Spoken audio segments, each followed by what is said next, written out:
భారత్ మాతాకి జై. మిత్రులారా, తోటి భారతీయ పౌరులారా, మీ అందరికీ నా శుభాభివందనాలు.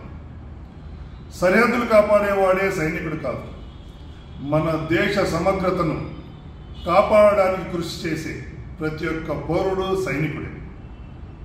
కాబట్టి ఈసారి మనం జరుపుకోబోయే స్వాతంత్ర దినోత్సవాన్ని మన ప్రధాన సైనికుడైనటువంటి ప్రధానమంత్రి శ్రీ నరేంద్ర మోదీ గారు ఇచ్చిన పిలుపు మేరకు హర్ ఘర్ తిరంగా అనే కార్యక్రమంలో భాగంగా యువకులు, మహిళలు, మిగతా అందరు పౌరులు కూడా మోటార్ సైకిల్ ర్యాలీస్, స్కూటర్ ర్యాలీస్లలో మరియు సమావేశాలలో, పాదయాత్రలలో పాల్గొని విజయవంతం చేయాలని మిమ్మల్ని మనస్ఫూర్తిగా కోరుకుంటున్నాను.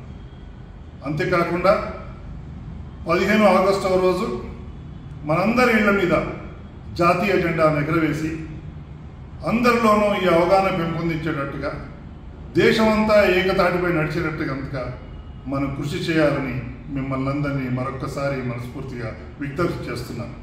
భారత్ మాతాకి జై.